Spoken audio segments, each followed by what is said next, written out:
copy of I need a copy of the documents for the parts for the partner the one that you're talking about, the partner, What copy? what should I say, the participation management. Yeah, yeah, I need a soft copy of it. Participatory. Okay, you need the copy of that study material. Yeah, sure, I need. Although I'm also doing the project, I've done the research project and also Okay. sent to Okay. one of Even the though supervisors, I but I think need the soft copy. even though it's very useful to read at least before your project also. So you can opt that you if you're not getting that on your LMS, I can give you through email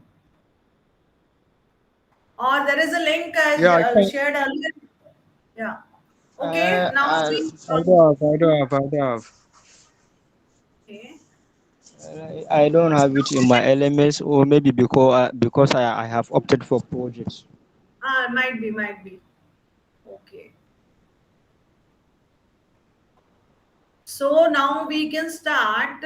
I'll be. I mean, I'm not that much bookish in my presentations and all because I believe whatever you have already learned from MP001 to 7, it's enough of theory. Okay. First of all, I want to give you a short introduction of my work experience. Uh, I'm working in IGNOU from the year 2011, and before that, I was working in various other, government projects or NGOs um, for research and development. So just before joining IGNOU, I was working in Disaster Management Institute Bhopal, which is in my city, and it's a very famous institute. You must have, heard about Bhopal gas strategy. Anybody who know about Bhopal gas strategy, or maybe Dr. George must have discussed about that. Yes, he have discussed about the Bhopal tragedy, which is a That gas. Bhopal gas strategy happened in 83. And after that, this Disaster Management Institute in Bhopal was established, and it's working since that year continuously for planning, development, and training of all the government and non-government organizations. So I was fortunate enough for working a project of UNICEF for community-based disaster risk reduction. That is why I was interested in taking these two courses for you because I have done some, grassroots work in this field.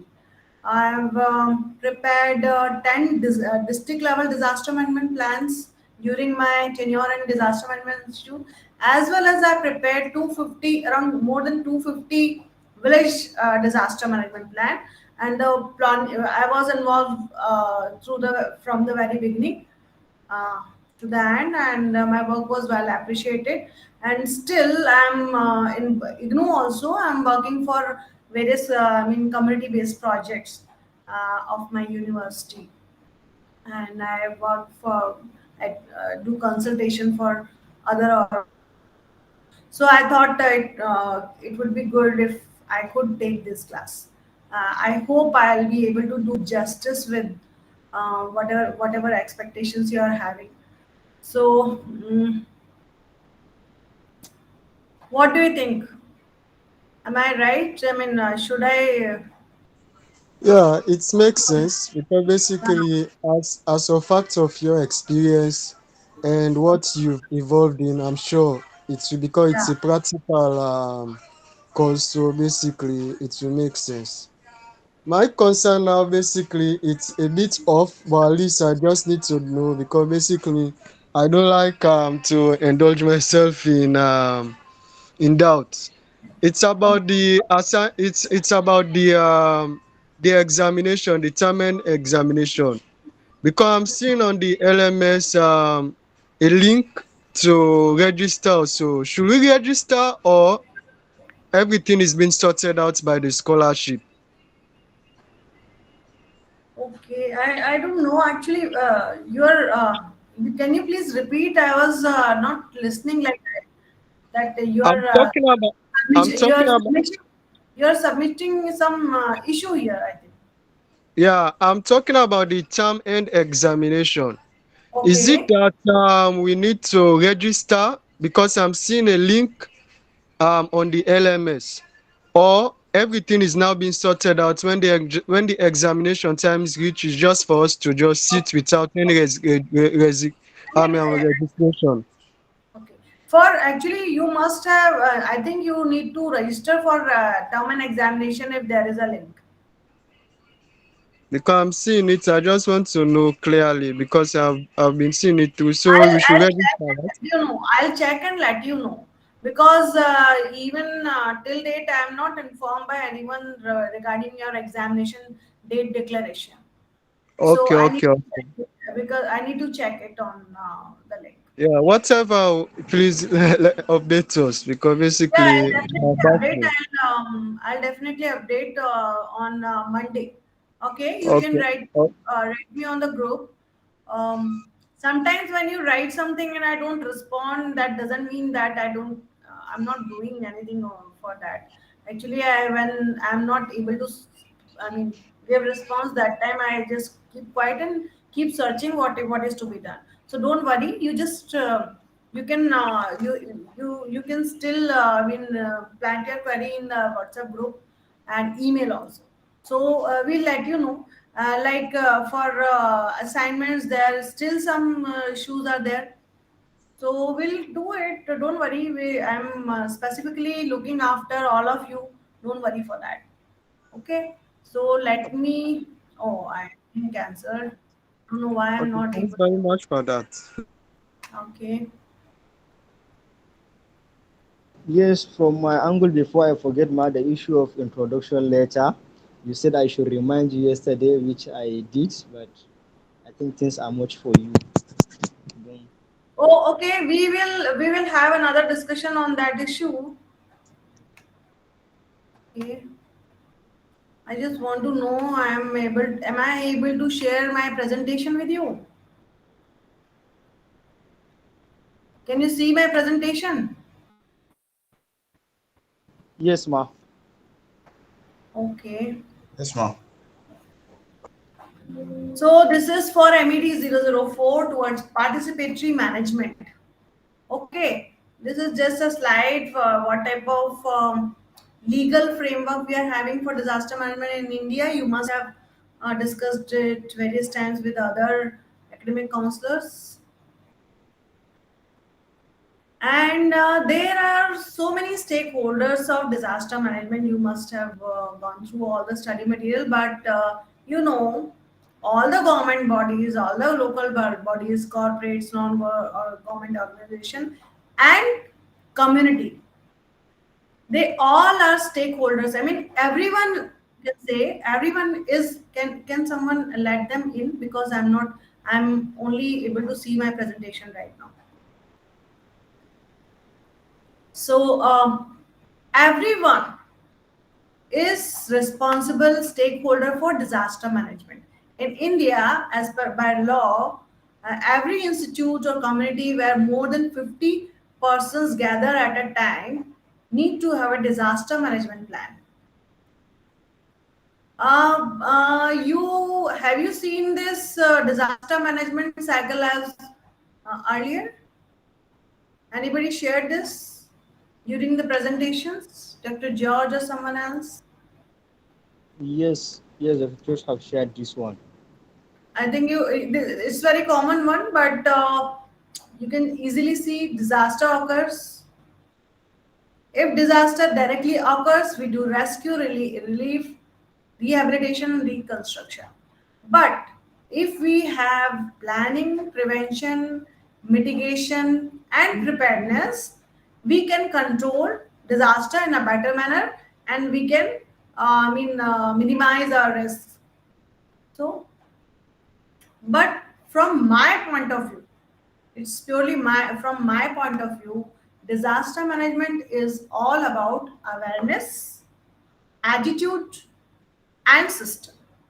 First of all, everyone should be aware about their vulnerability and their hazards and their risk situation. They should be aware, well aware. Then, after awareness, they should have attitude to adopt that. I mean, like I'll give you some examples, and then we should also have a support system. Without system, we awareness and attitude cannot do anything. Okay, this is a Hindi newspaper. You can say this is a Hindi news. You can see two pictures in this news. Can you see that clearly? Yes. Yes, yes. So these two pictures are of, uh, road structures. We are not proper and are a big hazard for and can anyone can face accident and big accident due to these hazards. Can you see that clearly?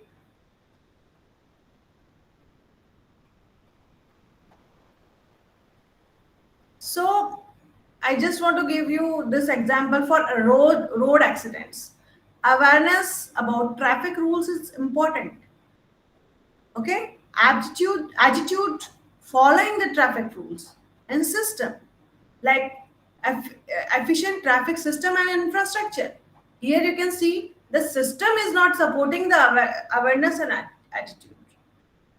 Okay, these are just some beginning slides of my presentation I generally use, but here in this course particularly we are today going to discuss about participatory approach.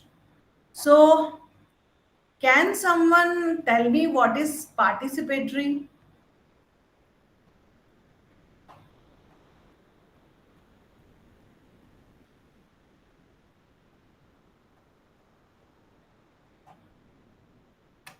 Oh, no, no one speaking. Am I out? Well, based on my Oh, own understanding, is when you come together from different sectors, from different angles to achieve one goal. That is to participate together, bring ideas, bring philosophy and understanding and other things to achieve one specific goal or objectives. So it is a participatory. Civil okay. engineers coming, For risk achieving assessors some coming. goal, just a minute. I need to know. Okay, Adamo, please repeat. Okay. What I have said is that according to my own understanding, participatory is when people come together to Yeah. achieve a specific goal or objectives. Example, civil engineers come in, construction engineers, risk assessors, disaster managers, policy makers to participate together in the planning and the implementation of the disaster management projects. Yeah, definitely you are very right. That for what is participatory management, I think you all understand very well. But do you know about Chambers? Robert Chambers? Um, Robert, Robert Chambers is the person who introduced participatory approach. Actually, he was working on various social issues, including poverty. And he says, okay, I can show you that presentation again.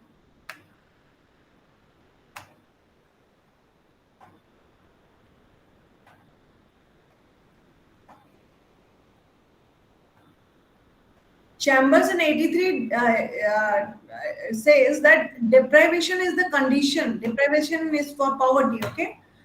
Deprivation is the condition that shows lack of what is needed for well-being. He identified 8-point criteria for deprivation, of which poverty is the first criteria. The other criteria include social inferiority, isolation, physical weakness, vulnerability, okay, seasonality, powerlessness, and humiliation. And further, he emphasized that participatory approach, which gives a much more qualitative picture, which it should be used for identifying the poverty and vulnerability and so on. There, the references you can, you must, I think some of you must have, gone through the name of Chambers, Robert Chambers, or not. Please tell me. Can you see this slide? Yes, ma'am, you can see it Okay, clear. so you should definitely go. Go for searching the searching various publications by and after Robert Chambers on sustainable livelihood and rural development and participatory approaches. It's very good. And for the countries like your countries and India, they are excellent and very useful. So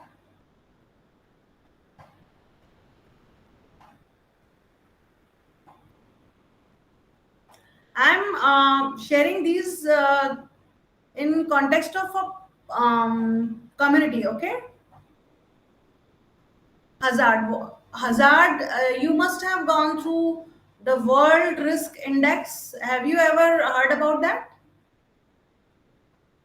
There is a World Risk Index. Okay, which include this World Risk Index actually make an index of all the countries of the world as per their hazards. So hazard is according to that World Risk Index, hazard is a possibility of occurrence of an event that negatively impact the human capital and other resources. Hazard is generally based on pre-assessment of past frequency of events like flood, drought, etc.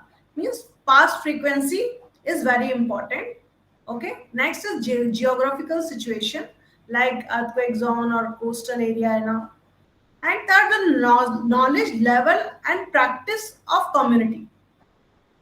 So at world level, when we are calculating or delineating the world risk index, here also community is very important.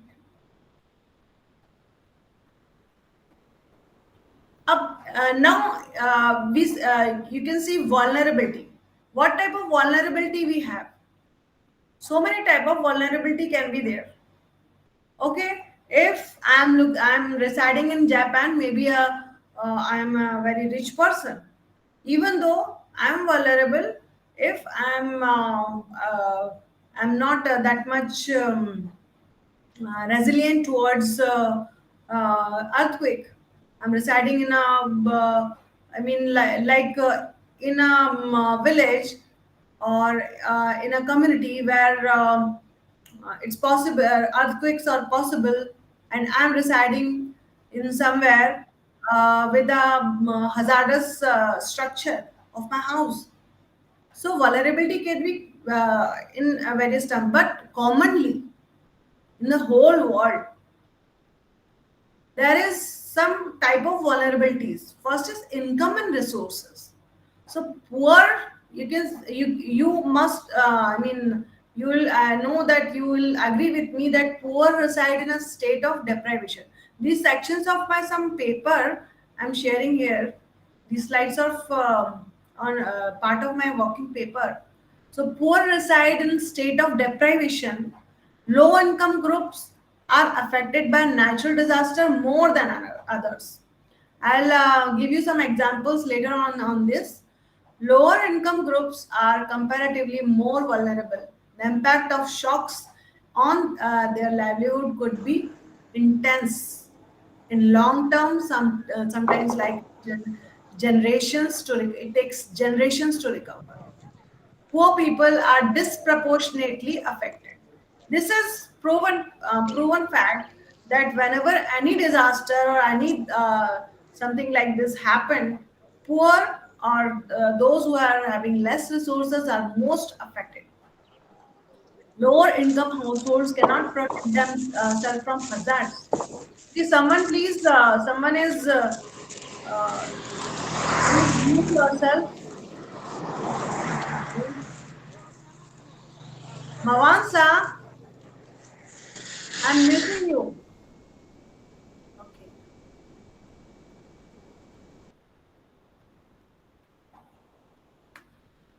Lower income household cannot protect themselves from hazards as they lack the same resources and resources and infrastructure. Relate a relation of vulnerability and assets like labor, housing, social economic infrastructure, household relations, and social capital was studied by Muser, a famous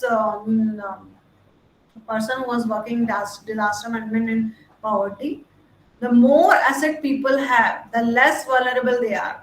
And the greater the erosion of people's asset, the greater their insecurity. I'm not going to make them more and make you more boring with all these type of slides, okay? Just a few slides are like that. But I thought that it's important to share these slides here. Another type of vulnerability is residential or locational. A rapid concrete construction of houses, or, footpath, roads, unplanned constructions, and block water and absorptions in urban area. In metro cities like in Mumbai in India, people are bound to live in this area prone to floods. The whole um, space is covered with concrete jungle. So there is no space. Where would water go? There's no space. The flood is natural there. So people are bound to live in the area prone to flood as they cannot afford to leave various facilities and income sources, nor they can afford to live in a safer place. It's very costly. In Bombay or Mumbai in India is very costly place. So as per Marinette said, scarcity of land has pushed people to settle in environmentally fragile floodplains and hazard zones, and poor or lacking drainage system have increased the risk of floods, especially in area where population is growing rapidly. So, one vulnerability due to income and resources, another due to residential or locational, and we have vulnerability which is demographic also. Douglas found in the study of floods in South Asia that women, children, and poor are most vulnerable groups towards food security. And review by Ruffle, it was found that demographic characteristics and age, sex are somewhat deciding factors of vulnerability. You see, women and elderly are relatively more vulnerable. Or the community-based risk reduction program guide us to prepare a list of household mapping of most vulnerable people. Why I was sharing this, that this type of vulnerability is there, because when we prepare a community-based disaster risk reduction program plan, do some mapping and all, we need to know who is vulnerable. We need to list them during that planning. Okay. So actually, ultimately, participatory management comes to community-based disaster risk management. In this, block, we have to cover concepts of participatory rural appraisal, then historical things of participatory management. Then there is an example of Pakistan, and fourth there is a conceptual dimensions. So today I am not going for historical that you can study yourself. For Pakistan, environmental policies are actually shared that by reading those examples, you can compare them with your country, or you can study similar cases of your country. So this you can note down that this would be your homework, which I need 2 or 5 minutes presentation from each of you in any way, oral presentation or in PPT format. What type of um, disaster related issues your country is facing? We need to discuss that tomorrow. Okay.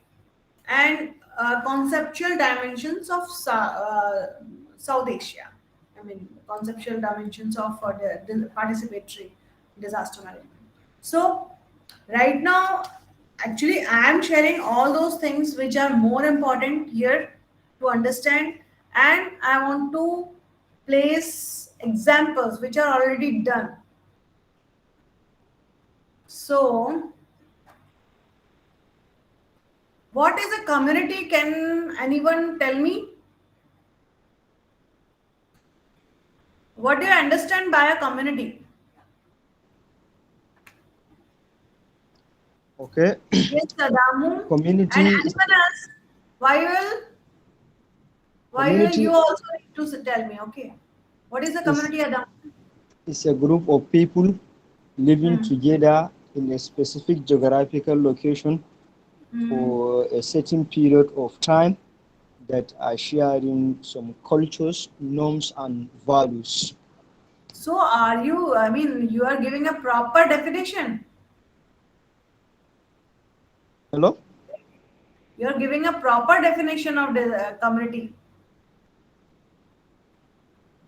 You can Okay. see in my slide. Can you see the slide? Yes, we can see the slide now. Okay. We need to know that community which shares some common problems or characteristics. It's a specific geographical area, as Adamu said. So, a social, religious, occupational, or other group. Number two, sharing common characteristics or interests and of any size. District, it can be a district, it can be a village, it can be a part of village, or it can be a bunch of villages. And members residing in a specific locality. Okay, so they share actually common geographical area mainly, and due to that geographical area, there some of the issues are common, or you can say hazards are common, or vulnerabilities are common. Some of them. So when we know who is the most affected, community members, community health, community wealth. During a disaster, when a disaster occurs, community members, community wealth, and community health. These three things are most affected, but there are certain limitations of the community. They are diverse and heterogeneous. They are huge in number. Like for I'm writing is this in context of India.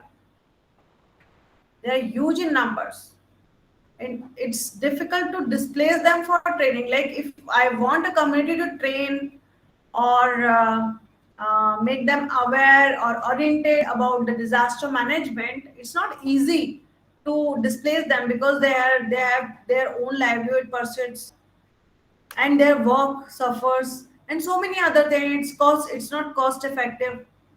So, when we see a community which is more vulnerable than in comparison to other communities, we go for community-based planning. And here the role of participatory approach comes. Like participatory management, you're studying, but why it is? I mean, we need to use it for community-based planning. Otherwise, participatory approach is not useful. You cannot use participatory approach for the whole country. You have to use participatory approach for micro level planning. Okay, you understood or not? Nobody is saying anything. I think I'm not doing a good job. Should I cancel? Please, can you take the explanation again, ma? I was trying to Yeah. synthesize. Can you take the explanation for this slide again? Sorry, ma. Which? The limitation. Can you please take the explanation again, please? Yes. Explanation again. Yes, ma. Actually, when we are talking about participatory management, okay, participatory management is for generally for communities, maybe a urban community or rural community or a bunch of villages. Okay, so limitation like you can say that like community can come and we can train them and we can like give them training and in offices, but it's not possible. Why we are going for participatory management? Because we need to go to that community and use participatory approach and participatory management so that we can do planning with their help for them. That is why we need community based or participatory based disaster risk reduction. Why we need to go there in the community? These are the reasons. The communities are diverse, various type of communities are there, and heterogeneous. When one community is situated here and one is there, and the number is very huge, and it's difficult to displace them from for training or orientations. Okay, are you able to connect or not? Yes, ma. Yes, ma. Okay. Communities are resourceful but vulnerable. Communities might have lack of awareness. Communities might have lack of planning. Communities might have lack of new technology or lack of communication, lack of support system. So communities, we need to develop local plan and train the community in community itself. That is why we need community based planning or participatory approach. So from here again onwards, this is uh, next. All the slides of this presentation are of how to do the community based, how to make a village level disaster management plan, how to make a community based plan. So these coming slides are like that. So right now I'm stopping and I want to discuss about your whatever written in your study material regarding the participatory approach.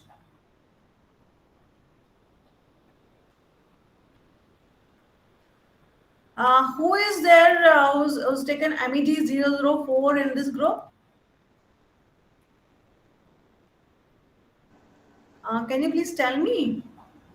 I know, I think Viral is having Yes, the. I'm also Okay. taking that.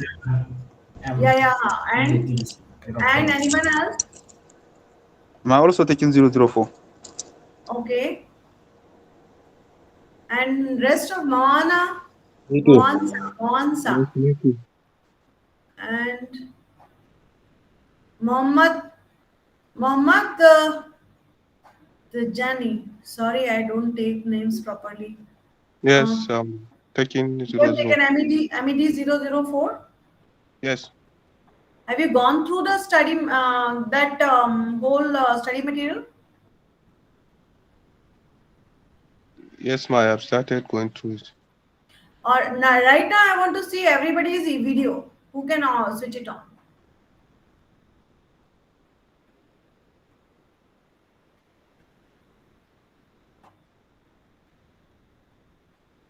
It's nice to see all your faces. Okay, Bhavan says there.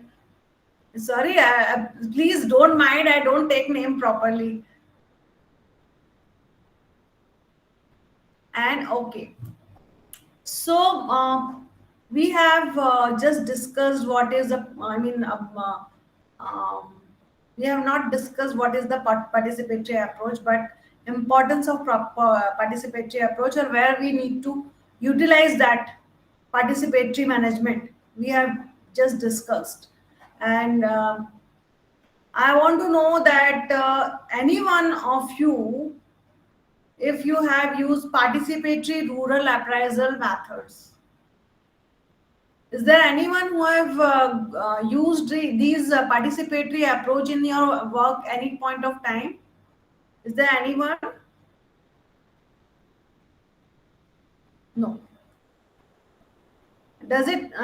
Okay. It means no, or I was hoping that some of you must have done, because in African countries, so many such works are going on, community based works are going on. Okay.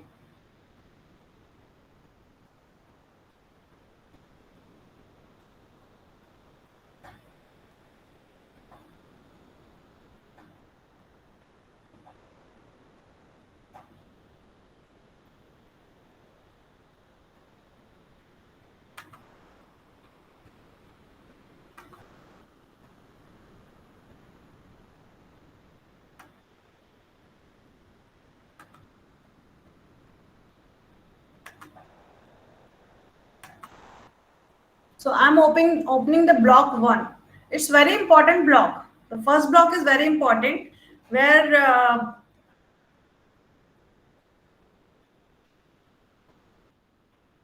participatory management and development. Okay.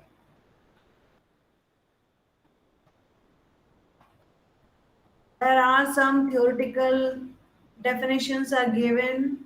Okay. There are some objectives are given. Okay. About PRA, or participatory management and development. Okay. Acha, okay, this you have gone through. Community development could be defined as a group of people, and what is this? I don't think it's not the two major forces: economic development and no, blah blah blah. Okay, uh, I just want to come on this part. Next part: stakeholders.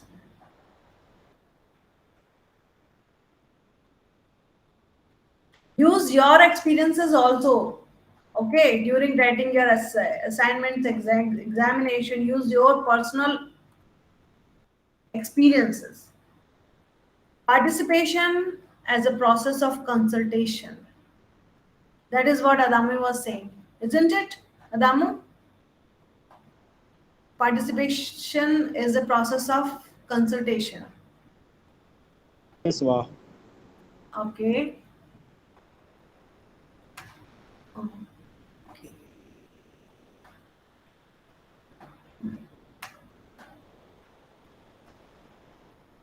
I want to give you a hypothetical situation, like any, I mean, in any community, where do you, most of the learners are residing? Actually, I want to know that you're residing in rural areas or urban areas in your country. Can you please tell me? And you please switch on your cameras. I want to see your faces. Anybody is residing in rural area, or belongs to rural areas? Is there anyone? So actually, me, I am living in an urban area, a capital city of a state, the seat of Okay. government, Yola. Uh, okay. Like you're from a rural area, or a city area, or urban area? City. City. Okay. But okay, Joseph, please share. Yeah, like for me specifically, I'm presently in a provincial headquarter town. Town. Okay, yeah, it's a city, but like of a smaller size. Okay. It's like originally from Freetown, the headquarter, sorry, the capital city of Sierra Leone. Okay. And so, is there anyone from rural background or working in the rural areas? Yeah, Okay. even for because basically the area that I cover, many of them are villages, obviously rural setting. So Okay. like I actually have some talks with them. Even the other day, wherein we are doing some verification. In fact, I asked for permission. We are in the midst of a community verification for some salary and payment strategy and ghost workers fix up. So that's what we are doing when I called up. But like surely I also go around rural communities also. Very good. Actually, this is what connects India or Indian people with African countries people. You know, we are most of the population resides in rural areas, and their problem is our problem, or their issues are our issue. Because until and unless they will sort their issues, or I mean, all the type of you know. Disadvantages which they are facing reduces until unless our development is nothing. So developing with rural communities is very important. Also there are vulnerable communities in urban areas also. You can see there are slums. The cities are bigger in size, and so the lower income groups, people who are working there or migrating from rural areas to urban areas, they reside in slum areas, which are not that much, good. And somebody raised hand. Adamu, are you? Do you want to say something? Yes, I just want to say, despite the fact that I was living in a city, I have a lot of experience with villages and rural areas because I worked with one NGO before, Film Park Consulting Firm, as a, Okay. to assess the counter quality verification of primary health cares and hard to reach areas. So that gave me a lot of opportunity to go to micro villages and experience and see what they are going through in terms of their healthcare system delivery. Okay. Because you are doing this PG diploma in disaster management, I can see that most of you are working in similar fields, and you must have exposure towards rural management and participatory management. But okay, okay, yeah, please tell me, Otama, you want to say something? Othman, Uba, Uba. Yes, ma'am. We are talking about the city. Hello? Atma, Uba, Hello? it's not clear. Your voice is not clear. Please, Thank you, ma'am. yes, please tell. I, I just want to define the city area and urban. Hello? Okay. Yes. Ma, cities identified by businesses, population, and cultural landscape, while the Okay. urban area are very developed, meaning there is a density of human structures such as housing, commercial building, and roads. Okay. Are you with me? Okay. Actually, why I'm asking all these things, I just want to know at what level you have worked in rural areas. Like if you want to work for a rural area for anything, like for health, sanitation, education, anything. If you want to work for Othman, please, can you please mute? Yeah, I'm hearing you. Okay. Backside noises are coming. Some. Okay. Um, Like, like for what?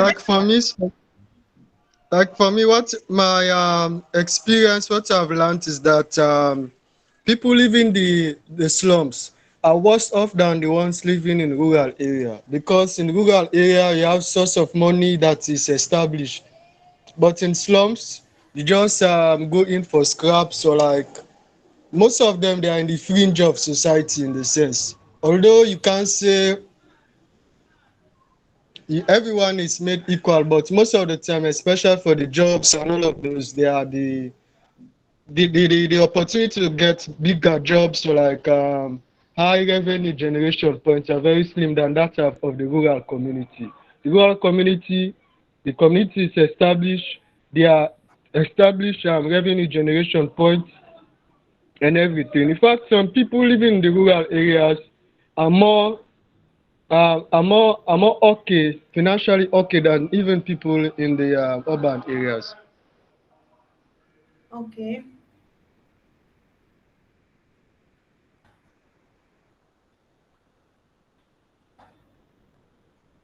So this participatory management is useful for all type of communities, maybe rural or urban, but it's more used for rural communities because in rural areas generally we don't have much data, proper plans we are not having.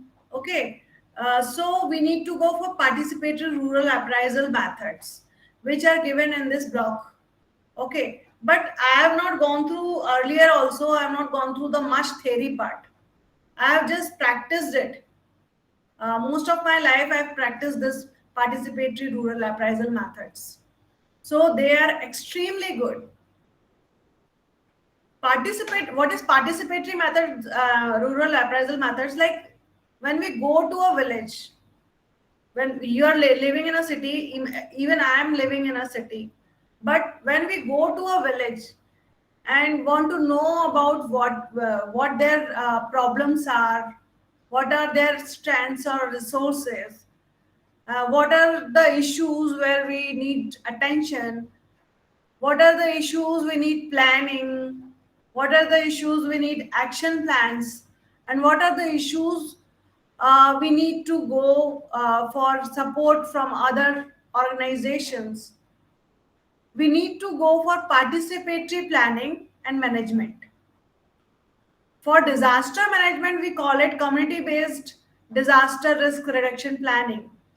But for other aspects, like for health or other way, you can also go. That at that time also we need participatory planning for rural communities or urban communities which are smaller in size. So, when you go to a particular village in India, what happens in India? I think it's the similar experience in African countries also. I have many friends, with them I generally talk. So, I know that it's almost similar. So, in India, there is a different culture in villages. They are still following old culture, they are doing their farming. All the villages are basically more than 70% population is doing agriculture and allied activities. They are having their old beliefs. There are some social issues also. There may be some issues like which are of infrastructural issues, like problem of road connectivity, electricity, such type of problem. So they are different from the urban area. But you know where the makers reside? Where the policy makers reside? Please tell me. And I want to see your video. Mansa, you're looking so good. Please show me your video. Because if we see each other's video, we can better connect. Do you think? Otherwise, I don't feel like a class. I feel some icons are there, and I'm just saying something, something, something. And I'm not that much good in English. I want to see your faces and see that are you able to understand my things or not. Yes, we are understanding you perfectly well. Okay. Yes. So, One of our challenge, especially like in some of the locations, if we put much of the videos, our network start scrambling because uh, yeah, we are using just the mobile network. So that is a big challenge uh, in your countries. Generally, I saw this, yeah, that most of the so learners are saying that network is not good. Network is not good. yeah, so I'll This be putting this some situation was in India around 10 or 15 years ago. This was the same situation in India, especially in villages. Still, it's the challenge.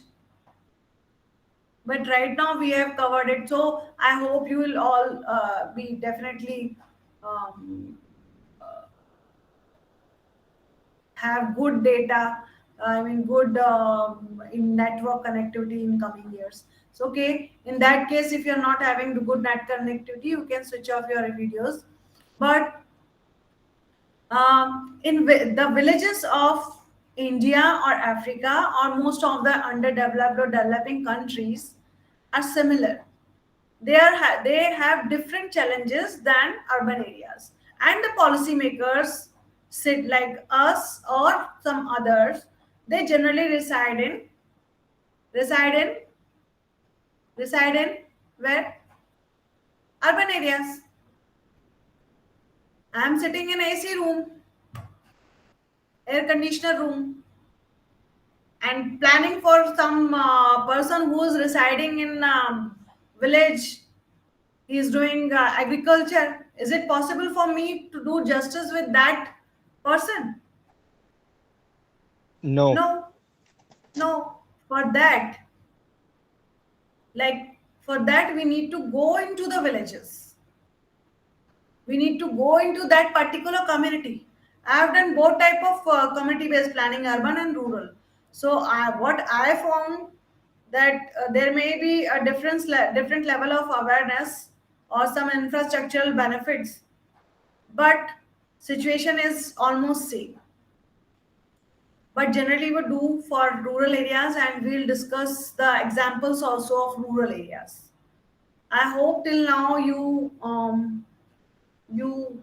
got something new from my side, or I hope you're learning with me something, at least little, this much of the thing. If I'm able to make you better understand, I'm successful.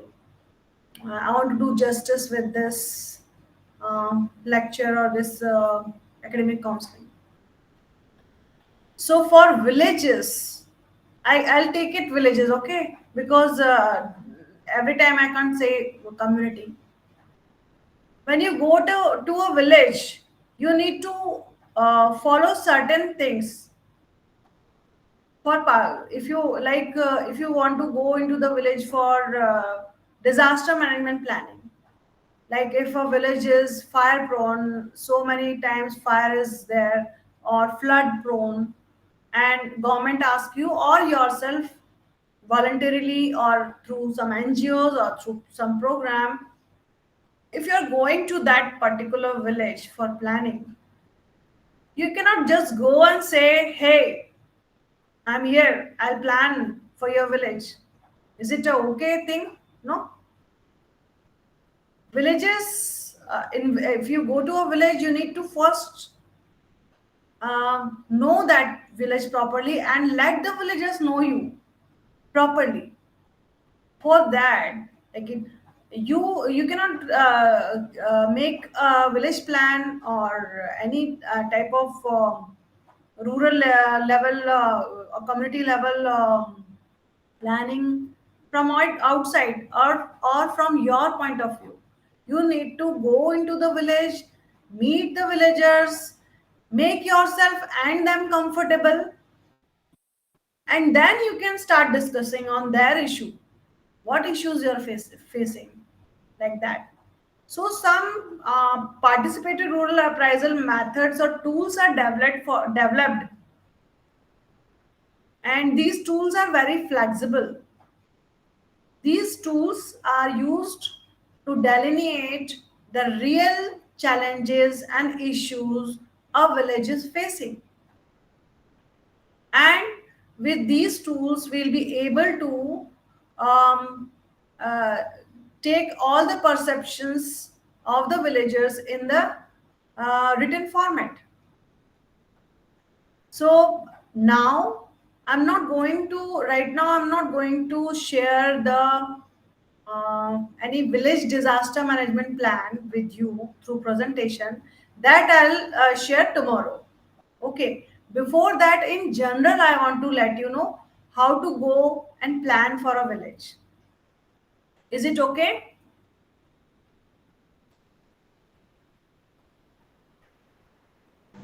Okay. Yes. Okay. I think uh, actually in IGNO we like Government of India has a flagship program which is called Unnat Bharat Abhiyan. That means Developed India Campaign. Uh, this Unnat Bharat Abhiyan is specially for all the universities and colleges and all higher education institutions of India, and they are asked to adopt some villages, and where we have to go for planning and further development, and we can use our expertise over there.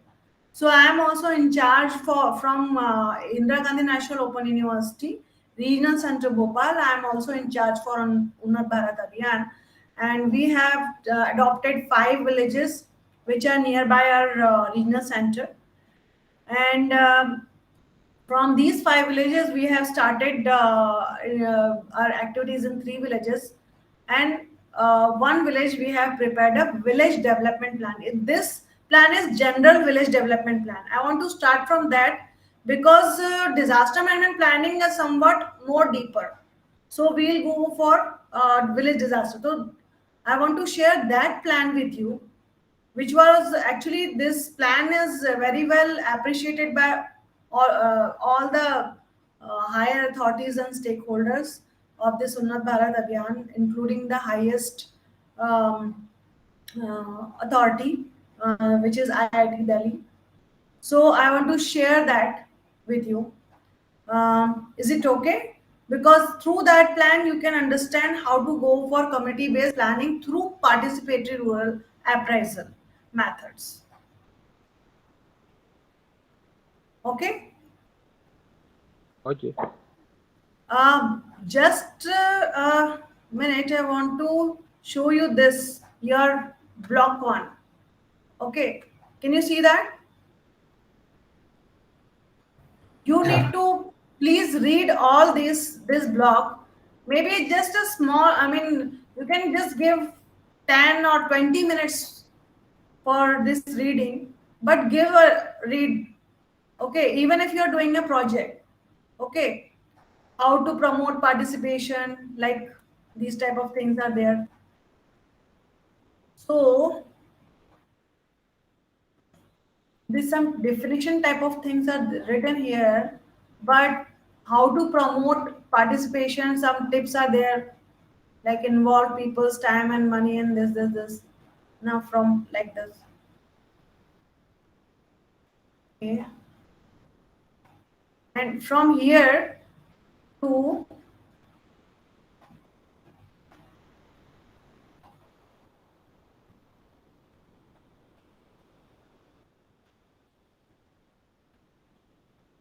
all these things you need to read. This is your second homework, and it's very important to understand the participatory approach.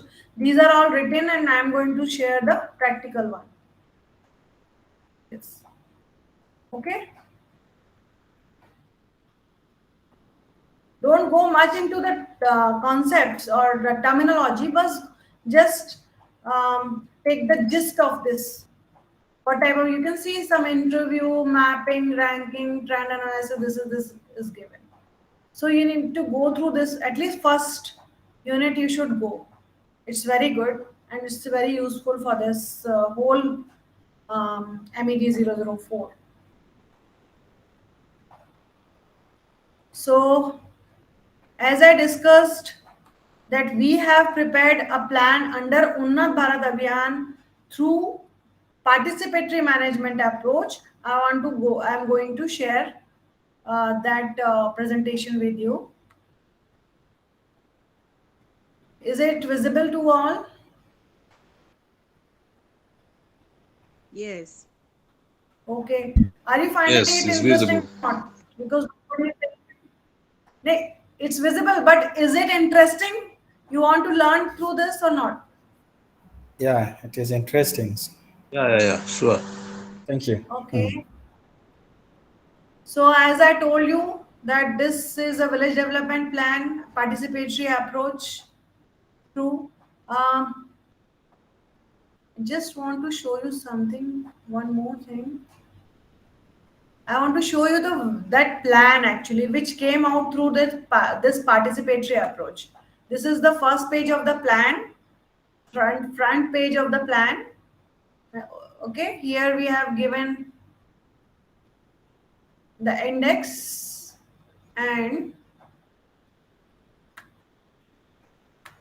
this is the full plan which came out through that whole process of participatory approach used for making this VDP in this particular village. All the information I'm just going through. Can you see that?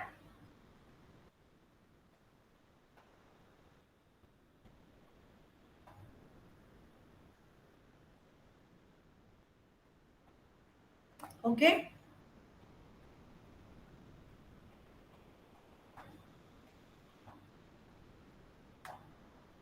So through participatory approach, you first develop a village development plan, then you so many other activities starts after that. So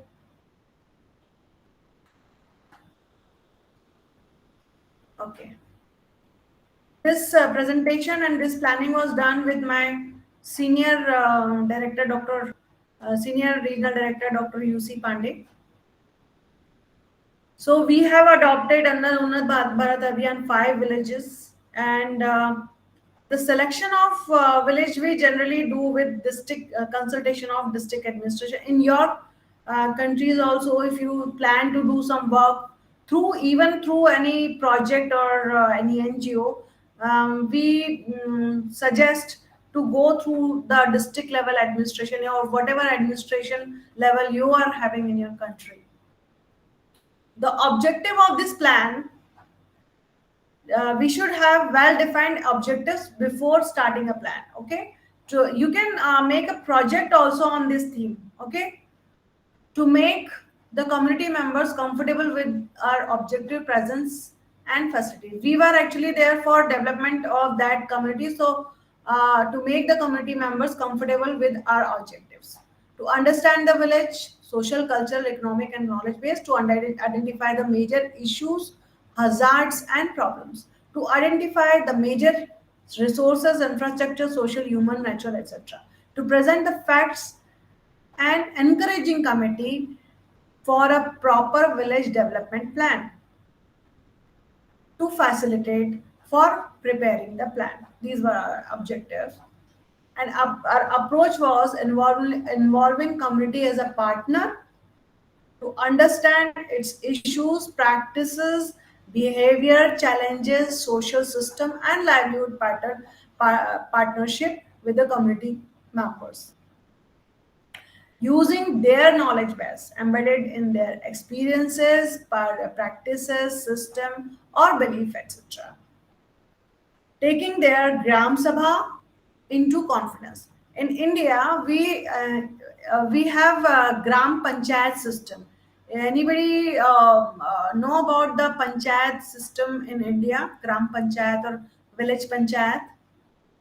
Anybody Yes, aware? ma. Yes, ma. Okay. Okay. Yes, it's a Actually, in system whereby India, water is concerned. okay, in India, at every village or in a with a bunch of village, we have this Gram Panchayat. village panchayat. We call panchayat is a Hindi word, which means senior people take important decisions of village. That is the meaning of that panchayat word, which is government. Which these This panchayat is elected body through voting at village level, which take important decisions and planning of the village. So taking their gram sabha, that gram panchayat organize the community meeting, which is called gram sabha. So taking their gram sabha into confidence, committees to participate through the planning process and developmental activities. This is our approach for planning, and this is actually participatory approach. That is why I'm sharing it with you.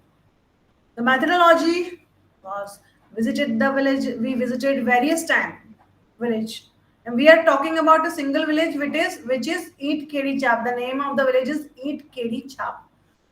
So we visited many times. We talked to the village. We were having teas and snacks with the villagers and talking about the village. And in that manner, we built rapport. This is the first point. We need to build rapport in the village. Okay. Then we collected secondary data. At village level, we have some gram panchayat secretary and all. They from where we can collect the secondary available data. There are centers which are for especially for small children, from schools, and some other secondary sources are at village level, which you can find in your area also. You can collect secondary data, whatever available from the various stakeholders of the village. We have done first of round of PRA exercise, second household survey of the village. First we have done rapport building, then we have collected secondary data, and we have done participatory rural exercises. During all these, we have had some focus group discussions or general group discussions also. After collection of all the households of the village, we have done data analysis on all. Participatory rural appraisal tools are there. Actually, we are talking about participatory management, and participatory rural appraisal is a methodology in which we are having various tools through which we delineate the knowledge from knowledge, their views and their ideas and so many things. So some important are transact walk, timeline discussion, social mapping, resource mapping, seasonal calendar, etc., etc., etc. Okay, you can see we are meeting with the gram panchayat persons here. And first, we have had some several meetings with the NGOs and Gram Panchayat for rapport building. We have done a transact walk. The transact walk is also a method. You can see details in the booklet also, in which we take a booklet with us and take a detailed walk of the whole village to understand the village, where the pools are located, where the fields are located, where the households are there, where are hilly area, where is the down area. We just take a transact walk of the village and note all the details in the register. And we have done household surveys and community meetings. Okay, first three steps. Then we have after these, like first rapport building, transact walk, and community meeting. In community meeting, we have described about what we are doing, why we are here in the village, how they can help us, and what are our intentions. Actually, generally, when we go to village, sometimes they think that some benefits they are going to give us or something they are going to distribute something, but we should be very clear from the day one that we need to make ourselves comfortable in the village. We do not need to lie anything. We need to just say each and everything very clearly. We need to discuss each thing clearly with the villagers, and making yourself comfortable or villagers comfortable, it's important. Like in India, in rural areas, generally women wear sari. I think you must be knowing about sari. It's a dress, and males generally wear kurta and dhoti. It's their traditional dress. I'll show you in next photographs what is kurta and what is sari. So in generally in urban areas we dress differently. Like right now I'm wearing a shirt. If I'll go in a shirt or skirt or jeans top, like that type of dress in a village, it may give them a bad impact, or they might think this person is from a different background. So I personally always try to wear sari or some Indian dress and dress in an Indian way, so that my villagers could adopt me or they feel comfortable with me during the discussions and all. So this type of approach we need to take, and we should not go in village and just behave like some officer or big person or some educated person is there. We should behave just like we are one of them. If they are sitting on floor, we also need to sit on floor. Whatever they are eating, we need to eat the same thing. We cannot show that they are different and we are different. It's like that. There is some rank method, there's register. I'll explain all these things to you. These are useful, actually. These are practical experiences. Whatever the theory, you can read it from that booklet, and you can connect it easily with this. So we have done 550, 154 households were surveyed, a specific, and these households were surveyed, and we have given specific number to each household. And the map of the village was prepared. Later on, you will see that. And these numbers were very helpful to identify the members. You can see now. Can you see me in this picture? You are there. So I'm talking with this elder person of the village, and some children are also around me. This type of general, I think this type of villages you are also having, huh? Or not? This person is wearing Indian dress. Okay, I'm taking some data. So first we have done this repo building and all. Then we have collected household data for that picture is this. And out of that household data which was collected from all over the village households, we prepared this table. You can see it's a population table or demographic table of the village. Okay, now we can make several tables which are important for our study. Okay, livelihood profile of the village, like um, you can see how many persons are doing jobs, how many are doing transport work, how many are doing agriculture and dairy and all. Like this, you can prepare such after doing your household data completion. You can delineate such tables and all. One important table is this, that you can see easily that in this village, only 9% female and 10% male are able to reach towards higher education, health status and all. We have captured important um, tables here. Now, use of participatory rural appraisal tools. Okay, is it clear till now? I've just, is this clear? Yes, ma'am. Okay. There is a one important exercise of participatory rural appraisal. It's a tool. This is a very interesting exercise. When you go to a village and you want to know about the village, what will you do?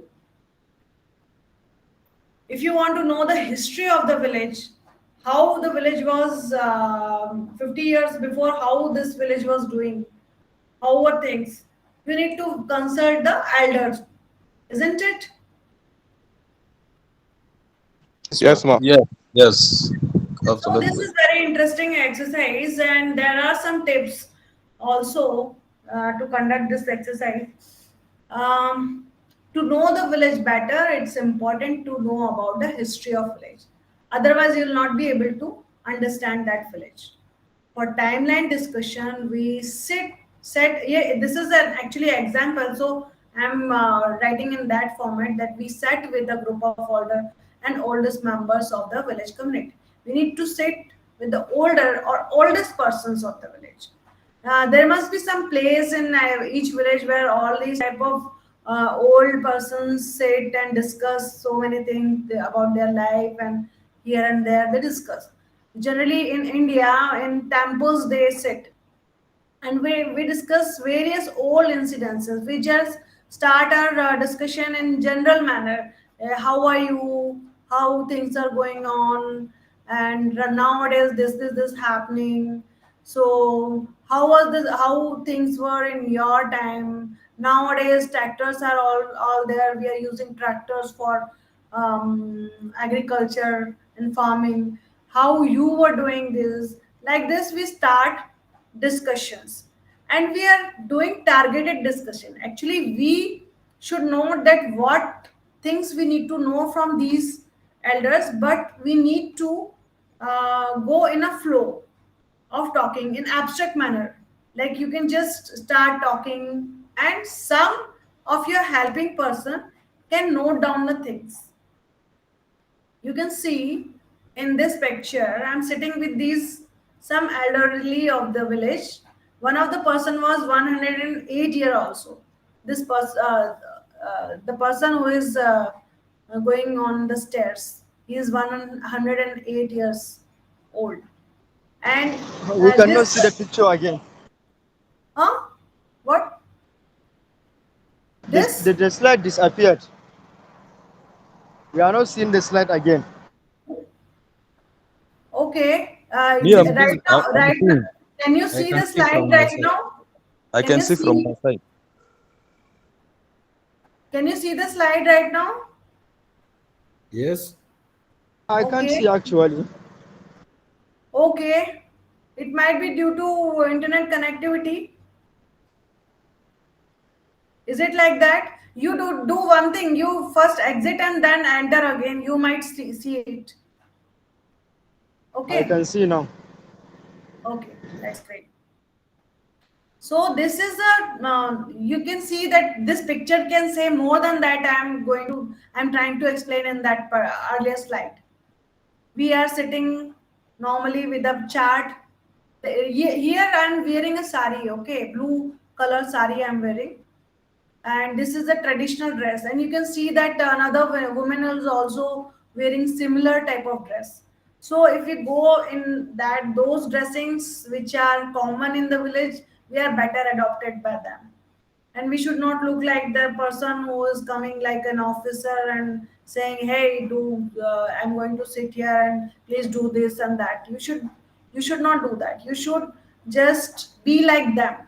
They then only you can get or gather information from them. So we are discussing things, various things, and I'm noting now. I was not having any assistant that time, so I was doing it myself. But it's better to one person discussing and another is writing or noting down. Okay. So this is a timeline discussion where we can talk about various historical events, and then we can come on some conclusion. Like if we are talking about some disastrous things, the best and most important exercise is timeline discussion, because how would we know about the frequency if we are not having proper data, government data and records? How would we able to know about the frequency of flood, or For smaller events like small fire in the village, small some disease in the village or like that, or some agriculture related disease in the village, how will we able to know? We need to discuss with the older persons and note down the frequencies. Like for flood, we need to note down the frequency of flood. We need to note down the frequency of fire, in which year fire happened, in which year flood happened. And I was also interested in knowing how they dealt with that. If the fire happened, if the flood happened, how they managed to survive. So this exercise for disaster management aspects is very useful, and I'm going to share another slide tomorrow, which is very interesting and delineated through. That is a village map which is delineated through timeline discussion, and it's very interesting. I'll show you that tomorrow. Right now, you just focus on these tools. So, timeline outcome came for this village. There was no infrastructure before 30 years, which gradually improved. Electricity and road facilities are developed in last 7 years, which made livelihoods far better. There was a flood situation in 1965. No major hazard found or discussed. These are the findings from this discussion. But this was not basically for disaster management aspect, or even through the discussion, disaster or hazardous situations does not come, as a prime thing or prime issue. So this is not a disaster management plan plus, but it is a village plan through participatory approach. So then next exercise is seasonal calendar.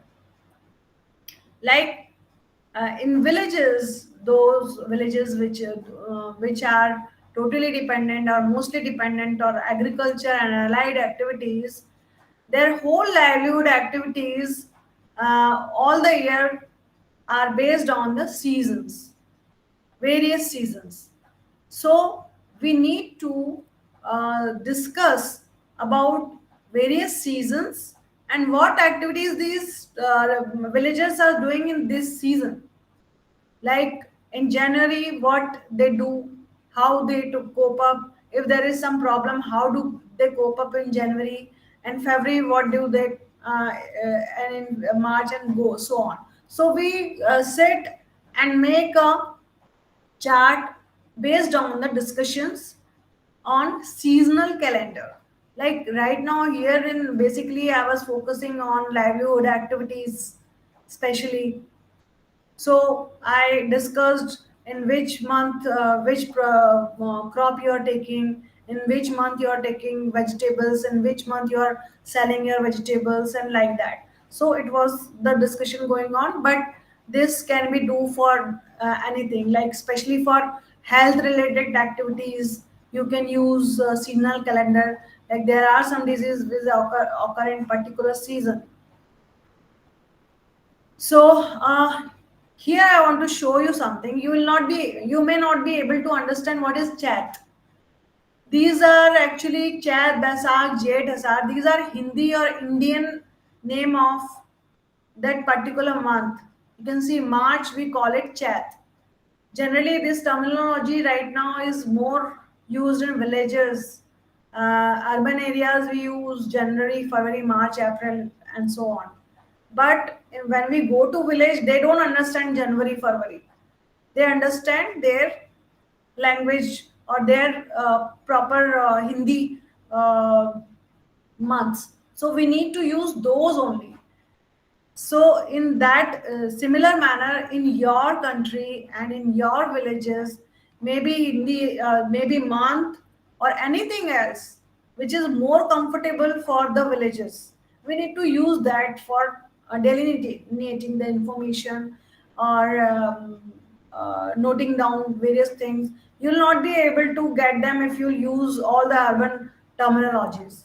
You need to use that terminology, those things, those practices which are used generally in that particular village. Then we do social and resource mapping, and this, this seasonal mapping, you can you come with a chart after all seasonal mapping. So in my this particular plan, I have not made such chart. It was not important for this particular village development plan. But if you go for disaster management plan or health plan or like that, you may prepare a proper chart in which one side you can prepare, you can write down all the months, and on other side, in various columns, you can write down the information you gathered from villages. I will show you that type of table tomorrow. So another is social and resource mapping, which is very important mapping. The mapping is not as per accurate scale. This is as per just drawing. Like if you ask the children to make a drawing of your house, like like that only, we sit in the village place where some people are there, some youth is there, or some stakeholders are there. Like here, the social map is drawn by the villagers, including various village stakeholders like Sarpanch, Sachiv, and Anganwadi workers, and are not on the accurate scale. Through social mapping, we are able to understand the basic structure of the village, including geographical situation, neighboring villages, uh, roads, infrastructure, social infrastructure, type of houses, community meeting places, etc. Village resources like shops, community places, public places, etc. etc. Now you can see. Can you see the person? One person is making the map of the village. Okay. Can you see that? Yes, now we can see it. Okay. And you can see a register also here. Somebody is noting something. Can you see that? Yes. Yes, ma'am. One person is making the map, and one person is noting down something. Yeah, the actually I'm hardly speaking English, because when I go to villages, generally speak Hindi, and right now I need to speak English. So some at some point of time I stuck. Uh, we sat with a group of villagers, including youth and stakeholders, and asked them to please draw village map. This they say how, so we just gave them a northeast, west, south directions on the chart, and we gave them a line. Just you start from this road, and please write down. Please make each household situation situated in your village. And in the beginning of the presentation, I said that we have given each household a number. Okay, so this number was given during this exercise when we are doing making a village map with the help of villagers. And first, like he drawn the first house. I asked him, is it kacha house or pakka house? Okay, what is kacha house? The house which is made of mud and local resources, not cement or concrete. That is called kacha house in India.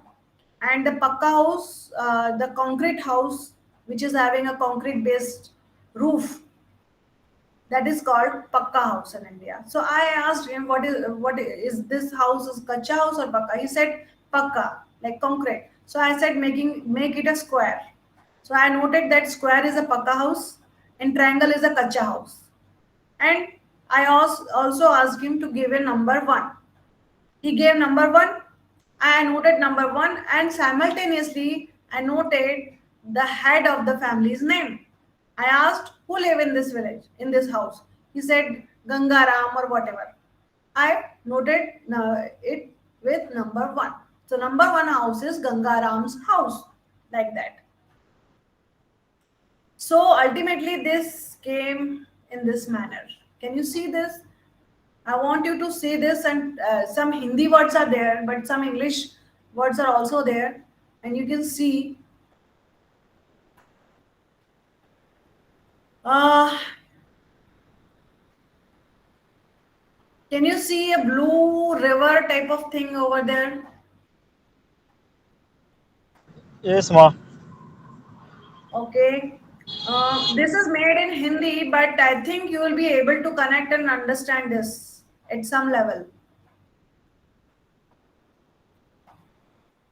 You can see that some icons are there made for identifying temple. This orange, you can say this is a temple. Orange with a flag. It's a temple. It's mark of a temple. So how many temples are there? 1, 2, 3, 4.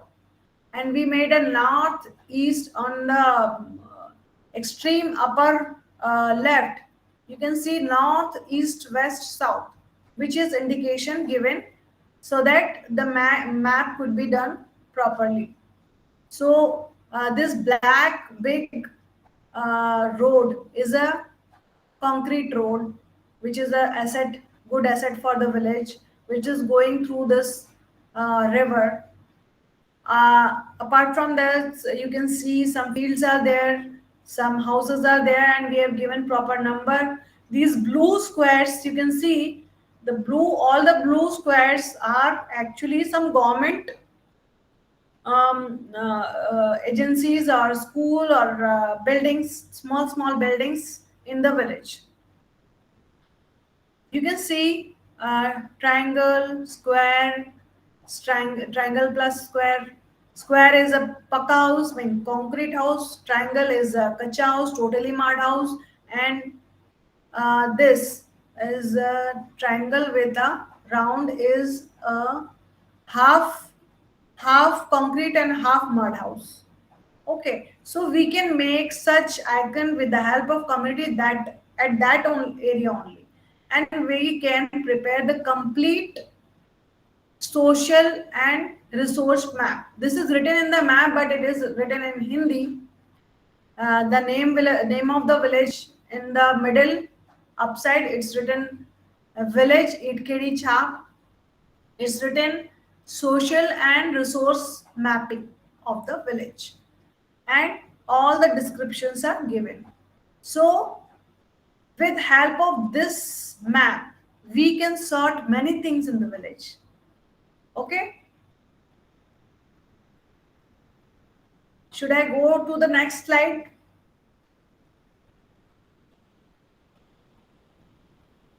Yeah, let's go to the next slide.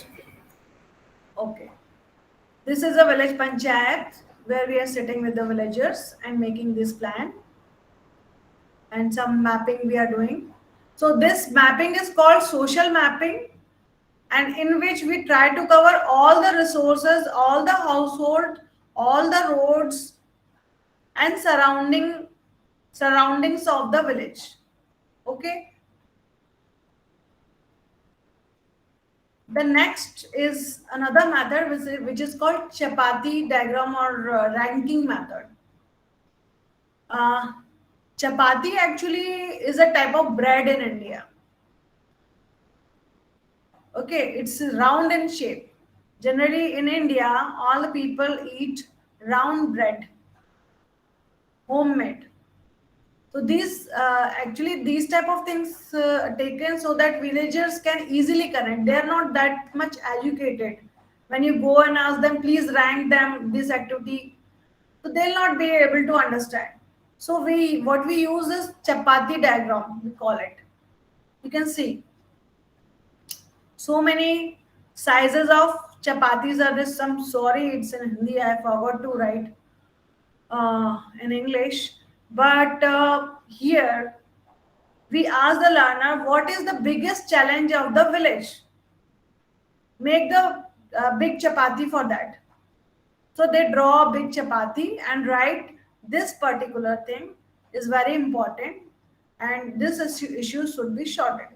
Okay, we say what is the next challenge, but if it is bigger than that, make a big chapati. If it is a smaller than that, make a small chapati. So in that manner, through villages, those who are not that much educated, we can find that which problem is the biggest one, or which village is the issue is the biggest one, or which should be prioritized.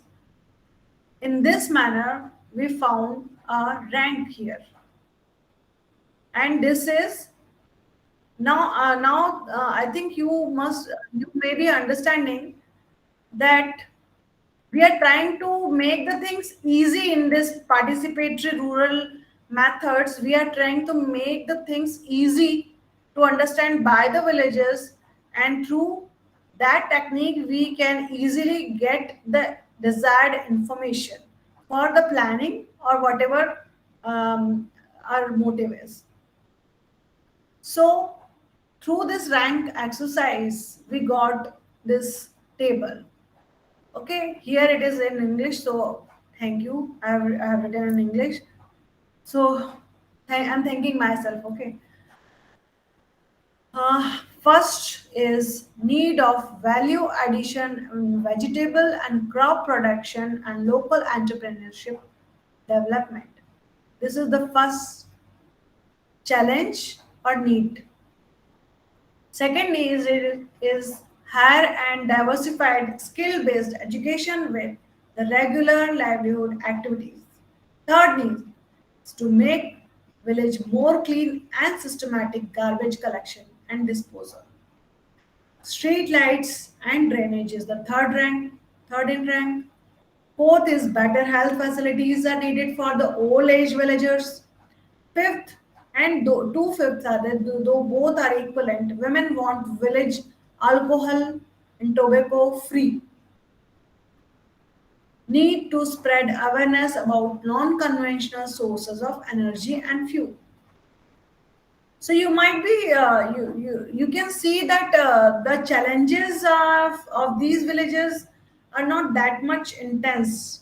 I mean, you can see with these challenges that the village is not that much having unemployed persons in the village. This particular village in which we are talking, or we have made this plan, is near to city where I reside, and in this village proper good infrastructure of road is there. Otherwise, if you go to a interior village, road problem can be ranked as first, or electricity problem can be ranked as first, or drinking water may be a issue. But in this village, in this particular village, it's not that much important to have water or electricity or road, because it's already there and available to each one. So their challenges are different from those villages which are in interior. So we have done some community-based meetings, and all in meetings we discussed what are your issues, what your plan, what are your things, like that. And after these all activities, we ultimately prepared a plan, village development plan, and after preparation of plan, we presented in the village community, and each one of the community member discussed on each point. You can see everyone is discussing, and everyone is very much interested in the planning. We are in India, generally women don't sit with the wherever male members are sitting, they are not comfortable in villages to sit there. So we generally have a separate meeting with women villagers. So now you can see what is the outcome of Gram Sabha consultation and meetings. So we have done written down here, but I want to show you just the short one. That is action plan. Here you can see that I'm sitting with some of the villagers and talking with them. So we came after the whole exercise, we came with some action plans. what is to be done in the village. So one, we made health action plan, one we made employment action plan, and one we made education action plans. For health action plan, we made those points are there, which were came as challenges. We have written who will be stakeholders and who are the identified partners. So, identified partners, those organization or those departments or NGOs who can help to overcome these challenges. So we have this type of, ultimately this type of action plan. Education or in I can read this one because it's a smaller one. Orientation of village youth regarding open and distance learning, because one of the finding was that higher education is still a issue, even though all the youngsters are engaged in this and that employment activity, but they are not able to do their higher education. So we discussed, and it came that they can do open and distance learning and do their higher studies. So, orientation of village youth regarding open distance learning, making Gram Panchayat a nodal point of dissemination of information regarding IGNU programs, organizing training of young villagers in concerning skill-based program. So, the stakeholders and identified person. Like that, we have prepared employment plan. So, this plan was started before COVID, and before COVID it was done also, because this presentation I'm doing in front of villagers, it was in December 2019, and after that COVID started, and we could not do much things in the village. But later on we connected them with them again, and right now we are working. So, where is my screen? Okay, right now I'm stop sharing.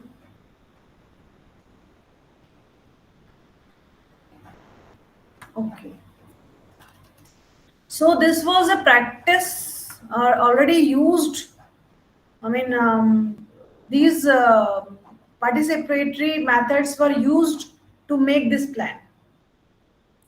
Okay, that is why this was shared with you.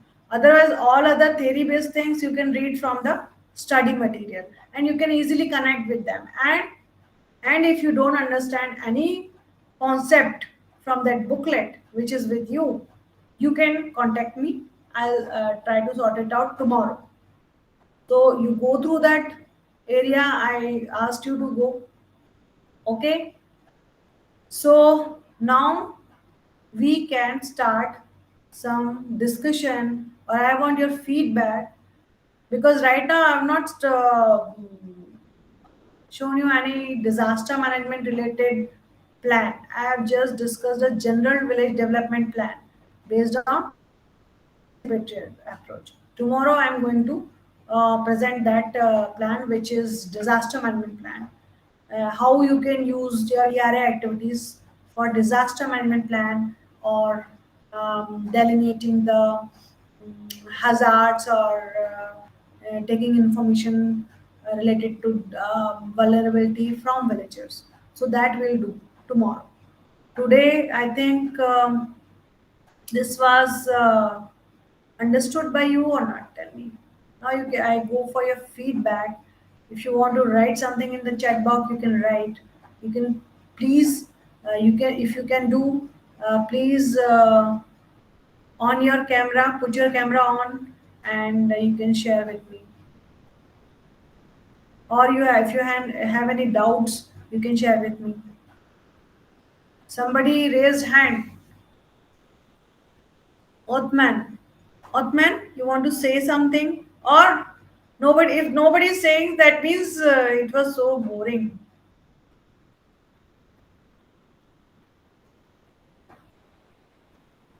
Anybody is there, or just see? I can see their faces icons.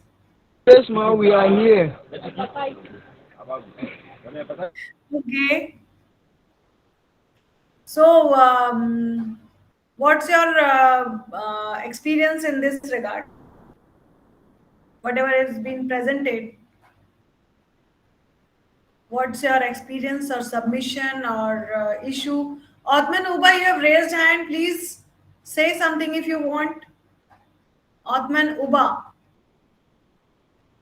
you want to say something? You have raised hand. And Adamu, you have raised hand. And anyone else you want to say something about this presentation or about this topic? Why will? Why will? Where are you? Yes, I'm here. Is why you are not participating in discussions? Nobody is participating. Why? Yes, it is actually very interesting topics because it is actually related to the activity that we are also doing here. Yeah, actually, So ultimately, what we have to do is this. After studying all these things,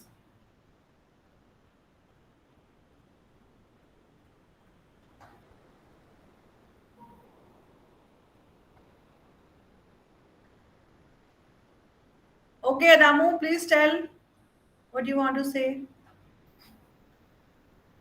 Yes, ma, it's just to remind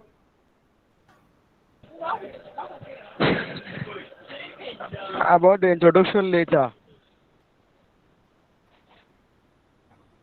Okay. So, do we need to discuss anything, or we can close down this meeting today? I actually wanted to know that is was that yes, Wiseman, George Wiseman. Please give your submission or issue if you want to discuss. And I also want you to tell me that you gained something through this presentation or not, because I don't want to go in theory mode. Yeah, ma'am. For me, it has been a very good presentation, very eye-opening, and you have presented so well. I think from us now, it's to implement what we're learning here, to implement it on the ground, so that whatever we're learning from this university can bear fruit and have a positive change in the lives of our communities and the country. But for me, it's just to appreciate. It has been a very good presentation, and I've really enjoyed your presentation, ma'am. Thank you so much. I actually thank you, George, because I want learners to do something in their area. Actually, it's nothing if you go just read one MPA 127 and make a project, submit, and got a degree. It will not make difference to the society. It will make difference only if you live with that aptitude. Okay, like I want to share This with you one this of. hello. I want to share that when I was when this the Bhopal gas strategy, it was the biggest chemical tragedy or disaster in world, which happened in Bhopal where I reside. I was in class 4 that time. I was very small. I mean, I think class 4. Must be 9, 10 year old. Yeah. I need to check what was my age in 83. Yes, 7. 7. Yes. I was in class 4, I remember. Class 3, I remember. And I faced that tragedy. I ran from a place where it was most affected area with my family. I was running on the roads, and so many people were running. So many people were dying in front of us, and we were just running, and we were not knowing what is happening. What a child would know. In the very cold night, it was very cold. I remember we were shivering, and we were running. And at that point of time, somebody at one place we were sitting, and somebody was announcing through an organization, please drink water, please wash your face with water. And I have done that. I drank some water, whatever was available. That time was not easy like this time. At that time, a water bottle was not easy to carry. Even like right now, we are having so much plastic bottle, but that time, water bottle was a luxury. What not was not with everyone. So that time, somebody was saying, so we gathered some water from here and there and washed our face and drank some water, and that actually saved my life.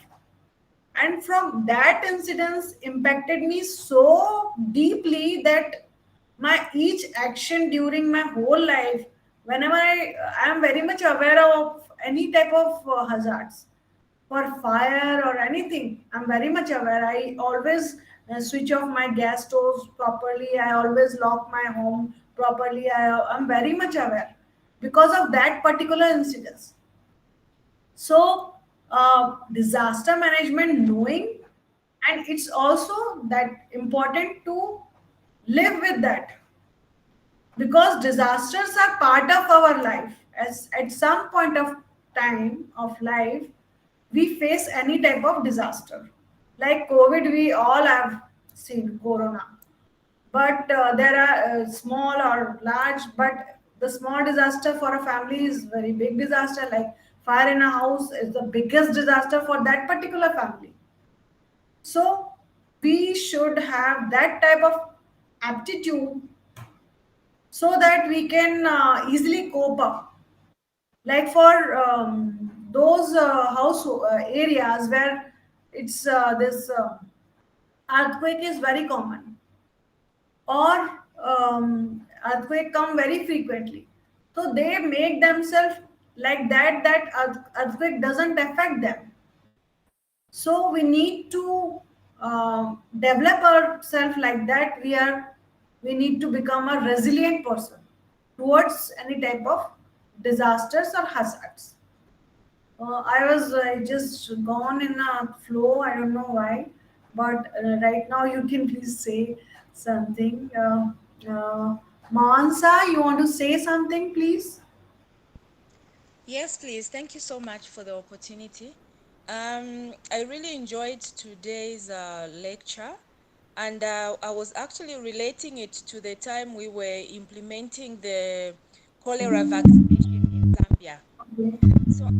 So I was privileged to be part of the team for the implementation. So now this comes in with the importance of the participatory approach.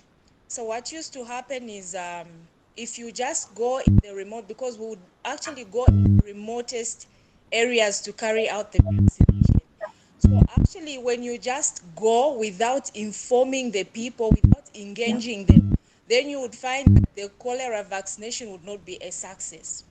But then if you engage, you start with the traditional leaders will talk to their people, they will engage their people, then you have maybe 1 week of social mobilization where you have meetings, you talk to them, then you tell them what you are actually going there to do, you give them more information, and then maybe engage, is it local drama or something?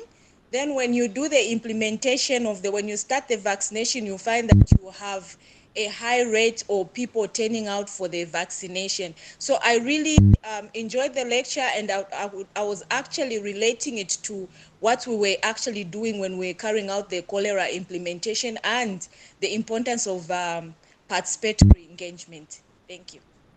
Yes, actually, you can easily relate. Thank you, Mamansa, for your submission. Actually, you can easily relate these participatory exercises with your experiences, and you can even develop your own participatory exercises according to your country or your particular village. You can develop your own too, but it should be community friendly. The thing is this, I have also developed some tools. They're very interesting tools I have developed, and they are very well appreciated. So you can also develop according to your own requirement. Anyone else want to say something? Yes, ma. Lecture Yes, we Adam. though I meet you late, but I really appreciate the lectures and well organized. This program of disaster management, I really appreciate it because here in Nigeria we have a lot of disaster that we experience, especially the flooding in this our area. So now I got a lot of experiences about what is flooding and the management of flooding and how to even manage well manage the flooding. So we really appreciate and we thank you and we thank Thank the you. whole university. Uh, we continue pray for you and the university at large. Thank you so much. Okay. Ramu, thank you for appreciating it. Although your voice was not that much clear due to some background noises, but I know that you appreciated it, and I know that you all will use it. And if you are doing a project right now or later on in your coming assignments of your life, you can use participatory approach. It's very good, and. I can see some more learners if you are going to submit something or want to say something. Jibril, you were there in the whole meeting or I saw you this time only? You were there or not, Jibril? Jibril. Jibril, sorry, Zibir Awal. Zibir, you are there since starting or right now you joined? Zabir. I might be pronouncing it not proper. Uh, uh, Zabir. I just yes, ma. You were since the I beginning. joined. I joined lately. Okay.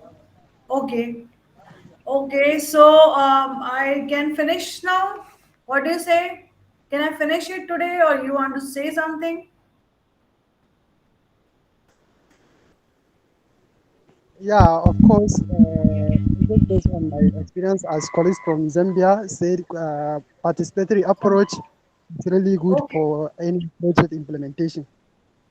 You're using this? What? Are you using this approach? What are you saying? Yeah, I'm using it currently. I'm working as health promoter. So, Uh, very good, very good. You can you share your some of your experiences tomorrow? yeah, of course.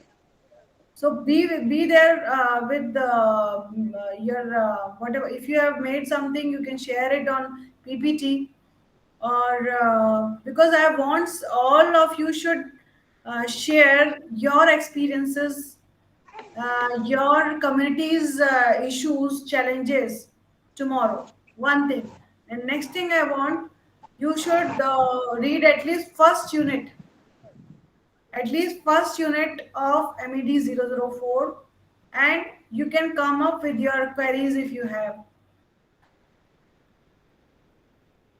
So two things I want you to do, okay? And this is, I hope I could do justice with this uh, course, and I am able to deliver something important for you.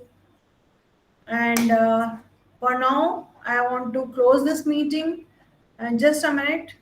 Uh, I'm stopping the recording now.